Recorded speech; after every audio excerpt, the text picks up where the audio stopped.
नमस्कार दोस्तों, welcome to my channel प्रभु की पढ़ाई। और आप देख रहे होंगे कि जो है हमारी लॉकडाउन एक्सप्रेस चल रही है। लेकिन उससे पहले मैं एक आपको बधाई देना चाहता हूं जो हमारे बच्चे जो यूपी बोर्ड के हैं, जो 10th और 12th में जो थे इस बार, और उनका अच्छा रिजल्ट आया है। और मैं आशा करता हूं कि आगे भी वो सफल रहें और अच्छे रिजल्ट की कामना करें और उसी तरीके से मेहनत लगातार करते रहें। और हमारे इस वीडियो में भी मैंने यही कोशिश की है कि हमेशा एक सरल माध्यम से, एक सिंपल वे से मैं आपको किसी भी चीज़ को समझाने की कोशिश करूं।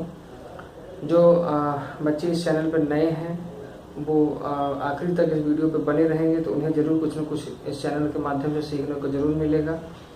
और जो हमारे पुराने बच्चे हैं वो तो देख ही रहे हैं। और अब हम लोग ज़्यादा लेट ना करते हुए हम लोग वीडियो को आगे लेके चलते हैं, क्योंकि हमारा टॉपिक काफ़ी बड़ा है और चैप्टर भी काफ़ी बड़े बड़े हैं। ठीक है, तो आज हम लोग देखा जाए तो बोर्ड पे आपको कुछ डायग्राम्स दिख रहे होंगे। ये एक कन्फ्यूजन वीडियो है देखा जाए तो। मतलब हमारा जो चैप्टर चल रहा था वो चल रहा था बेटा लीनियर इक्वेशंस इन टू वेरिएबल्स। तो वहाँ हमने ये बताया था कि एक लीनियर इक्वेशंस को सॉल्व करने का हमारे पास दो मेथड होता है हमेशा। एक होता है ग्राफिकल मेथड और एक होता है अलजेब्रिक मेथड। तो अलजेब्रिक मेथड अभी हमने पढ़ा नहीं है, हमने सिर्फ ग्राफिकल मेथड पढ़ा हुआ है। तो ग्राफिकल मेथड में क्या होता है बेटा कि हम लोग दो लीनियर इक्वेशंस को लेके हम क्या करते हैं, एक ग्राफ को जब प्लॉट कर लेते हैं तो ग्राफ में प्लॉट करने के बाद हमको परेशानी इस बात की होती है कि उसमें पॉइंट्स को किस तरीके से लिया जाए। क्योंकि हमेशा क्या होता है कि ऐसे क्वेश्चन अगर सेक्शन डी में अगर डाल दिए जाते हैं तो ये हमेशा 4 नंबर के बनते हैं। और अगर ये क्वेश्चन 4 नंबर के अगर आपके बन रहे हैं तो इसका मतलब कहीं ना कहीं इसमें कुछ चीज़ें और ऐड हो जाती हैं। जैसे एक ग्राफ प्लॉट करने के बाद क्या क्या चीज़ें इस क्वेश्चन में पूछा जा सकता है। जैसे कि आप बोर्ड पर देख रहे होंगे कि मैंने एरिया निकाला हुआ है, मतलब कि शेडेड एरिया क्या होता है किसी भी ग्राफ को प्लॉट करने के बाद। तो इसमें जो कन्फ्यूजन है आपको इस वीडियो में पूरी तरीके से क्लियर मैं कर दूंगा। ज़्यादा लेट न करते हुए हम लोग सीधे जल्दी चलते हैं आगे। तो क्या होता है कि जैसे हम लोग एक लीनियर इक्वेशन जब लेते हैं, दो लीनियर इक्वेशंस, तो हम लोग क्या करते हैं उसके पॉइंट को सबसे पहले प्लॉट कर लेते हैं। तो यहाँ का जो क्वेश्चन आज का जो आगे हम लोग आगे प्रोसीड कर रहे हैं, ये क्या होगा, ग्राफ प्लॉट करने के बाद जो प्रॉब्लम्स होती है किसी स्टूडेंट को, उसको आज यहाँ पे इस वीडियो में क्लियर किया जाएगा। ठीक, तो जैसा कि हम ये जान पा रहे हैं कि आप अगर मेरे पहले ग्राफ को अगर आप देखें तो यहाँ पे अगर आप देखेंगे तो यहाँ पे बेटा क्या है कि L1 और L2 ये कोई और नहीं है।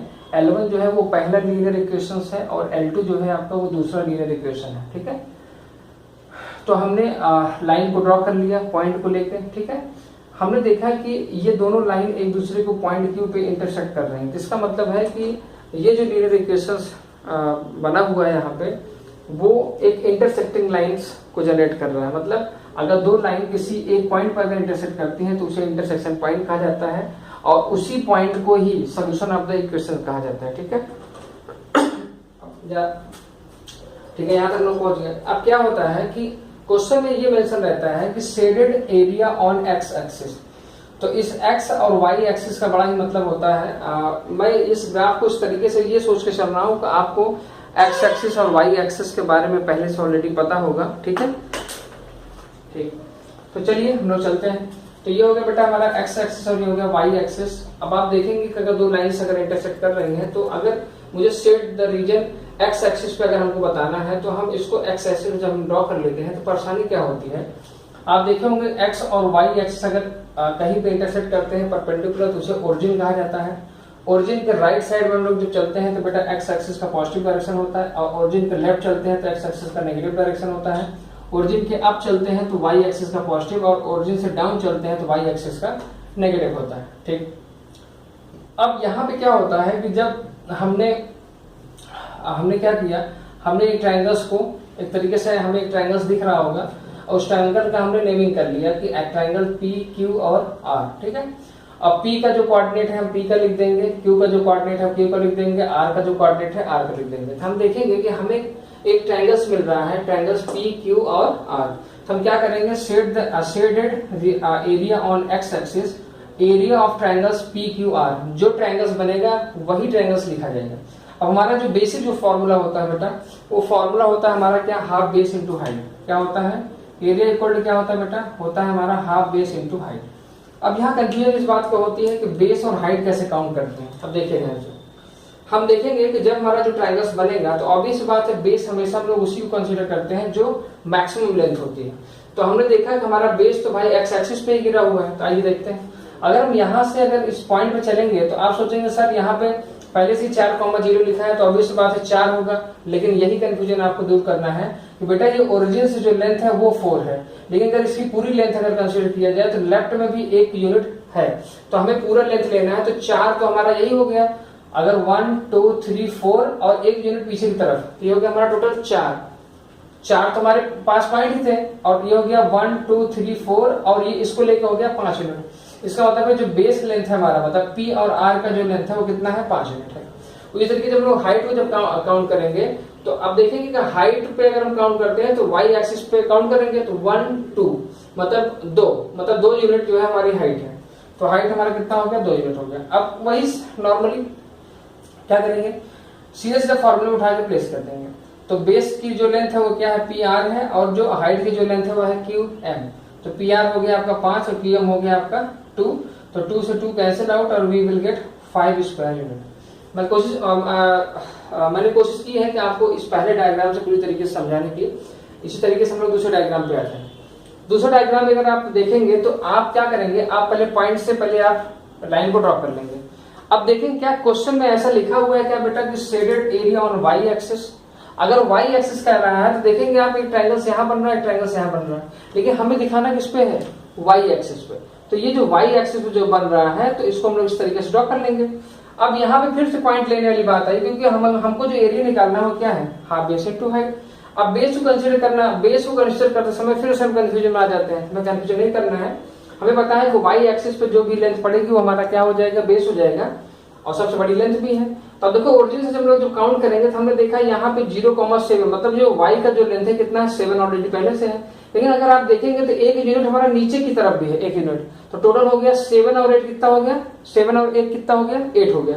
तो इसी तरीके से हमारा जो बेस हो जाएगा बेटा AC, ये कितना हो जाएगा, 8 यूनिट, और जो हाइट है हमारा क्या, BM, ये कितना हो जाएगा, 3 यूनिट। देखिए 1 2 3 में आ रहा, सीधा उठा प्लेस किए, 12 स्क्वायर यूनिट आ गया। अब हम लोग अगर तीसरे डायग्राम की तरफ चलते हैं तो तीसरे डायग्राम में भी हमने आपको कुछ ऐसे ही कंफ्यूजन को दूर करने के लिए लिया है प्रॉब्लम्स को। मान लीजिए ग्राफ हमारा प्लॉट हो गया, उसके बाद हम क्या करेंगे, हम ये देखेंगे कि यहाँ पे वाई एक्सिस, यहाँ पे भी वाई एक्सिस है। इसका मतलब है कि वो ग्राफ जो बनेगा वो ये वाला ट्रायंगल्स नहीं होगा। देखिए ये ट्रायंगल्स तब होता जब ऑन एक्स एक्सिस कहता तब। इसका मतलब अगर वाई एक्सिस कर रहा है तो इसका मतलब ये वाला ट्रायंगल्स हम लोग लेंगे, मतलब इसको शेडेड रीजन वाई एक्सिस पे दिखाएंगे। चलिए अब यहाँ पे भी यही सोचेंगे यार कि एरिया ऑफ ट्रायंगल PQR लिया तो क्या हो जाएगा, हाफ बेस इनटू हाइट हो गया। अब जो बेस की जो लेंथ है आप सोचेंगे ओरिजिन से अगर लेंथ अगर कंसीडर करेंगे तब तो 1 2 3 4 5 6 हो जानी चाहिए, नहीं। हमें देखेंगे कि ट्रायंगल्स कहाँ बन रहा है। ट्रायंगल्स का एक वर्टाइसिस P है, एक Q है और एक R है।